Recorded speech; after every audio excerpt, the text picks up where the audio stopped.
Saw Wicked, which is just Wicked Part 1, apparently. Didn't realize I went to see it, that they're breaking it into two different movies. But it was good. I never saw the Broadway play, so I had no expectations going in. So if you haven't seen that, it's got Ariana Grande, or as they call her in Mexico, Big Ariana, right? Because that would be Ariana Grande. But yeah, it was pretty interesting. So, all right, let's go ahead and we'll pull up our cybersecurity stuff here and get through our lesson today. Just to remind everybody, we've got 2 weeks of classes left, and then the third week is going to be our semester final. So we are almost at the end. I don't think anyone here has hardly any missing assignments, but if you do have any missing assignments, we're running out of semester. But you guys are doing great. I haven't been worried about this class. Nobody's failing. Nobody's in danger of failing in cybersecurity. Because quite honestly, it's kind of simplistic course with our just little quizzes each week. But we're learning a lot of good stuff about cybersecurity. So all right, I'll put up our screen. Let's see. Go to our grade screen. See what we got left down here. Whew, we've got access control, career connection. Oh, we have none of those assignments this time. These are the ones where we have to write stuff, not just answer questions. And then next week we review and have a discussion-based assessment, which is actually we'll probably do during class one at a time and just ask questions about cybersecurity. Just kind of review things before the final on the last week. So let's go to 3.05. Access control, career connection.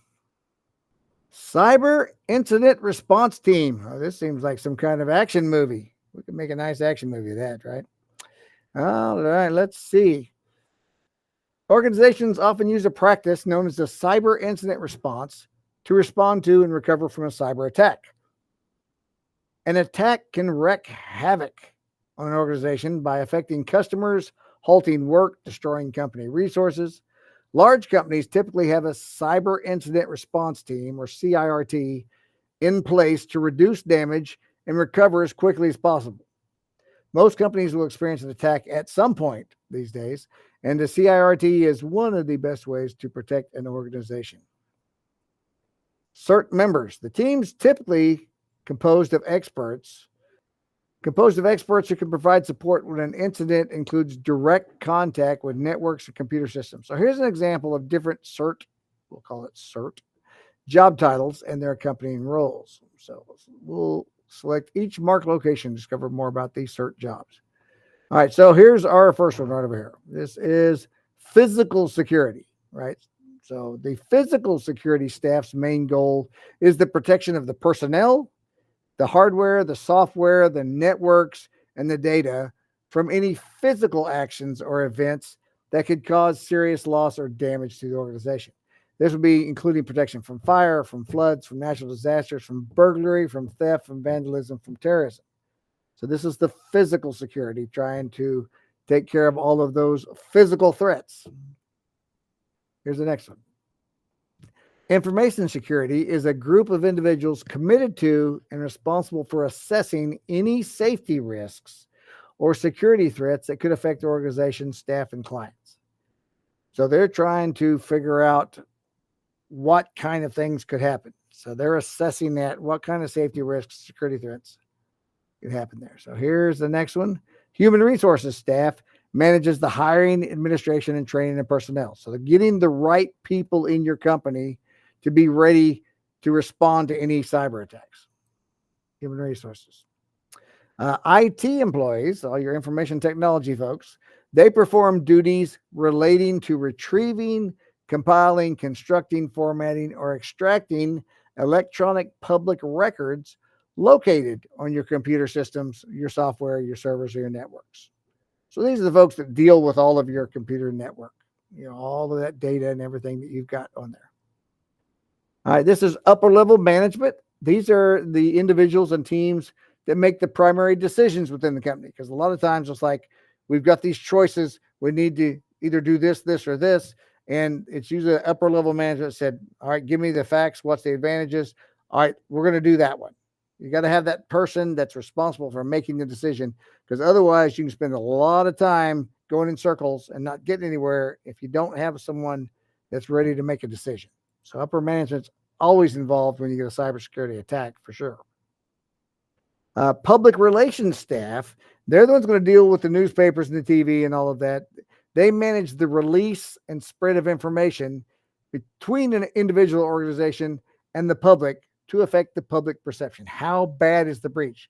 Because when people hear that a company's been breached or a cyber attack's happened, you assume the worst. Oh man, well these cyber criminals got all of my credit card information and my name and address and everything, that because I've shopped there or I've done business with that company, and you just assume it's all out there. And these are the people that try to manage that and say, okay, look, there's a breach. It was a very small breach. They didn't get any credit card information. They're the ones who are going to try to make you feel better. So you don't assume the absolute worst. And hopefully it's not the absolute worst. If it is the worst, then they got a big job in their hand with public relations. And here's the last one, legal staff, because there's always going to be a lot of lawyers involved, is responsible for all the legal and legal related external matters like litigation. Because if you get a breach, people are going to sue the company. You let my information get released. Got to have a lot of lawyers. Litigation, investigations, compliance, mergers, and acquisitions. So there's all the people that might be on a cyber incident response team right there. Because there's a lot of things going on when you get attacked. Okay, CERT legal careers. So CERT also includes more than just technical response. There's often legal ramifications after a cyber attack. The team should review security breaches and cyber attacks from the perspective and compliance with laws and industry regulations. Yeah, there's lots of laws that require you to protect data, and a lot of it has things you have to do that. So a legal team can provide the following: advice on compliance and regulatory issues. Well, according to the law, we have to be doing this, or we have to have this in place. And so the legal team can help provide a lot of guidelines there. Help coordinate with law enforcement. Let the law enforcement deal through your legal team. Advice on contract, employment, and privacy issues, because you may need to contract some companies to help you clean up a mess. Damage control marketing to manage any negative publicity. Lawyers can be a lot of times be good at speaking to the reporters. Some companies choose an outside or third-party response team. They may contract a company to come in and help them. These companies are trained to provide fast and reliable assistance once an attack occurs. Now, benefit of using outside certs is that they're already trained, allowing the companies to get consistent, reliable results if an incident occurs. Because, training your own people may be a huge task. Depending on how big your company is, it might be easier just to hire a company that does this all the time. They know what to look for. They know the steps needed to recover. Incident response exercises. The procedures used for cyber incident response can be tedious and difficult to execute. A company shouldn't be in a situation where a brand new employee tackles a real life incident without previous practice. Yeah, you don't want to throw a newbie in here, right? Running test exercises helps team members develop competencies and can help identify issues with the procedures and tools. You may figure out you don't have what you need if you do some practice runs. Let's say we had an attack and this happened here and they breach here. What do we do? Here's the 4 top cyber incident scenarios that a response team should be prepared to handle. Number 1, phishing attacks. These phishing emails constantly pop up. I get them in my personal email probably daily. A lot of them are filtered out with the spam filter. And if I go to the spam filter, I'll see a bunch of them that I never saw because they got filtered out. But you get those all the time. And so do companies. Phishing is a type of social engineering attack often used to steal user data, including login credentials and credit card numbers. So training employees is the first step. Train them what to look for, train them not to respond, train them not to click on those links when you get those fishy emails, train them what to look for. Conducting training phishing exercises can be a valuable teaching tool. Yeah, after your training, have your own IT department send out some fake emails to see if they can trick anyone to click it on before you actually get somebody from the outside that's going to cause damage. Malicious attachments, and malware. It's just as important to know when malicious attachments and malware can make their way in the network as it is to avoid opening them. If malicious attachments make it through a system's firewall into the employee's inbox, or employees visit malware-infected websites, you should have a plan in place to respond quickly and limit the damage. Because it's hard to get everybody trained and on the right page, and if somebody didn't make a mistake and click on something, what are you going to do when they click on it? Suspicious demands, password requests. Cyber criminals could pose as company leadership. Like I get emails from the city of Lowell's mayor all the time because I'm on the city of Lowell Planning Commission. Now, I must say, I think in all the years I've been on the Planning Commission, which is 14 years, I think I've only got one real email from the mayor because usually they call me. But I've had lots of fake emails acting like they're the mayor, like they're the leader of the city contacting me about something. They're all fake, almost all of them.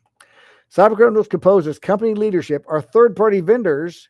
Hey, we're the company that provides your printer paper or something, to bait employees into revealing sensitive passwords and other access controls. So the response team personnel should be trained on how to respond to this. This can be accomplished by running exercises to simulate password requests from familiar sources, such as the help desk or executives.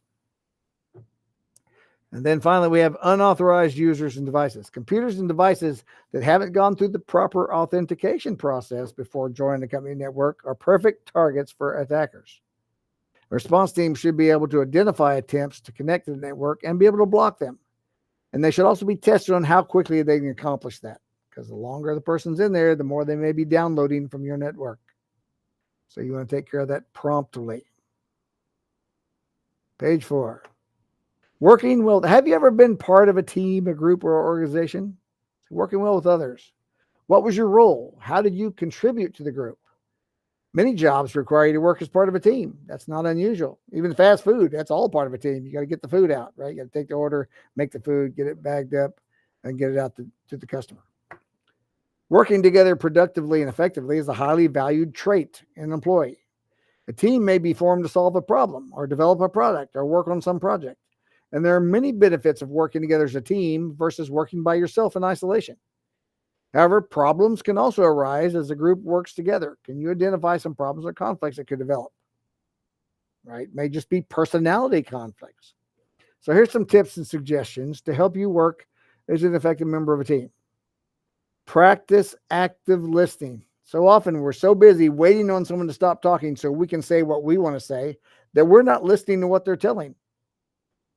So it's an important part of a group thing is to practice active listening. When someone's talking, put your attention on what they're saying, not on what you want to say next, because you're not listening when you're worried about trying to say what you're going to say.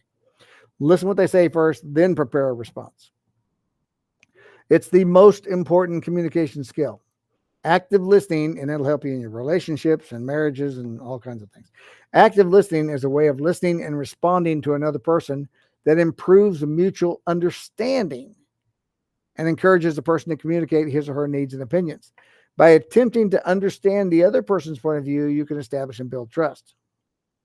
Because if I'm not understanding what they're saying, how can I respond properly to it? Right? I have to know what they're saying, what issue or whatever they're bringing up. This is another important thing. Set goals within a group, team, or organization. Just as you set personal goals for yourself, your team or organization should set goals for the group. The group should work collaboratively to establish the team goals. Okay, guys, what do we need to have done? Okay, this is what we need to accomplish as this group. So we need to break that up and say, all right, by next week, how much do we need to have done? What do we need to have in place by next Monday? All right, so then next Monday we'll meet and look at our next goals because we need to, break this up into chunks. And in order to get done by this timeline and when we have to have this, we need to break it apart. So set goals. Group goal setting gives the team a sense of purpose, direction, and camaraderie. All right, recognize and build on the strengths of team members. Just because you're a member of the team doesn't mean you have to lose your identity, because each member of the team has strengths and weaknesses. You are better at some things than other things. And hopefully there's someone else on the team that's good at the things that you're not good at. Your strengths should be used to help benefit your team. Ideally, there's another team member whose strengths offset your weaknesses. And understand others' perspectives. Empathy is the capacity to recognize or understand another's state of mind or emotions. It's often characterized as the ability to put oneself into another's shoes. Colleagues with empathy understand how their coworkers might be feeling, and they can people feel angry or sad or nervous or happy at different times. And colleagues who are empathetic can help others because they understand what others are going through and can help coworkers resolve their problems. Having empathy helps to build a rapport with people. You can understand what they're looking at, what's going on with them. All right, that's our lesson this week. We have a project, so I'm going to pull that up here. Okay, it's time to reflect on what you think it means to be a team player. In this assessment, you will identify desirable skills that you possess to be an effective team player, and then you're going to create a short presentation based on your responses. What qualities or skills do you have to prepare you for the world of work? And you can think about that. You can Google up qualities and skills needed for workplaces and see what you have. Why is teamwork important? What teamwork skills do you possess? So this is just basic qualities and skills. This is teamwork skills. Those are different. And what leadership skills do you possess? Maybe you have a lot of leadership skills. Maybe you don't have very many, but there's something you can contribute in leadership. Are you good at making decisions? Are you good at analyzing different options? If you were to write a negative word or phrase, how could this prevent you from obtaining and keeping a job? Or from being a team player, for being a leader? And what happens when conflict occurs in a job setting? Because there's going to be conflict in your job setting. People are going to disagree with things. And sometimes it gets ugly. So those are the questions you are contemplating and answering for yourself, pre-project questions. Then you are going to create a presentation. So you can do a Google presentation that includes your answers, right? So you're going to put all of the answers to this on a presentation. And here's what your presentation should include: a title slide that has your name, and at least 6 slides with the answers, because there's 6 questions. There's 6 questions. So you need at least 6 slides, and include 6 images. So find pictures that kind of go along with your answers. Review the rubric before submitting work, and you'll submit the presentation slideshow that you created. Here's the rubric. Here's how I'm grading this. All right. So presentation creation, that you have the title slide, at least 6 slides and 6 images. So that's worth up to 20 points. If you don't have all of that, quit doing that to me. If you're missing some of that, you may not get the full points. But it's worth 20 points. This is 40 points total. So 20 points is for that. The organization, how easily is it organized? Can I go from slide to slide and easily see your information? And it has less than 3 errors in spelling, punctuation, grammar. In other words, is it, because that's important. When you present something like in a company setting, you don't want spelling errors. You don't want it to look like a 3rd grader wrote it. It is important that it looks professional. So that's what we're looking at. And then creativity. Presentation materials, original, captures audience attention. What did you pick? Some cool pictures that really kind of speak out to you? They really kind of show what you're trying to say. And how did you lay it out? Does it look nice, or just thrown on the presentation to where it's just there? And these presentations and things a lot of times have helpers to help you present it in a nice format. But there's how it's going to be graded. I will put this template in Google Classroom. So give me about 10 minutes to do that, because it's not there right now, but it will be. It's interesting. I was, when we were going through this, and it talks about having empathy for others. This past week, actually on Thanksgiving morning. One thing our church does is we prepare meals for like 2,500 people on Thanksgiving Day, actually on Thanksgiving Day. And we have hundreds and hundreds of families from our church go up to the church and we pick up meals and we deliver them to their homes. So that's what we do on Thanksgiving morning. So I've done that for 20 years with my church. And so I was up there with my daughter and son-in-law this time, and we waited in line. We were there like 2 hours waiting in line because there's hundreds of people picking up food to deliver. And when I was just about through the line, it was almost the end, I was picking up the Thanksgiving meals. There was an older gentleman, older than me quite a bit. I couldn't tell. He probably in his 70s. He was helping direct the flow of traffic, saying, okay, you need to get your meals in. And then he noticed that I had the cochlear implant, right? He saw this on my head. And he said, hey, can I ask you a question? And I said, yes, sir. He said, what about this here? Is that, do you like that? And I said, oh, it's great. He said, because I'm having surgery in 3 weeks and I'm scared to death. So he was about to have cochlear, and I'm not sure if he was doing one ear or both ears, so we didn't have time to really visit because we were trying to get out of the way. But he had hearing aids in both ears, so maybe he's getting double cochlear implant, but he was scared to death. And so I said, don't be scared. I had empathy. I understand exactly where he's at. And if he's getting both ears, I can really understand where he's at, because once you have that surgery, without this, I'm 100% deaf down this side. I mean, I don't even have a little bit of hearing because that's all been rewired in my head. So if he's having both ears, he's worried about being totally deaf. I understand. I have empathy.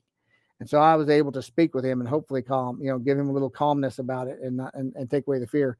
And then I went right down the hallway, and his daughter, she says, that's my dad. And so I gave her a couple of tips on dealing with him. Just tell him this.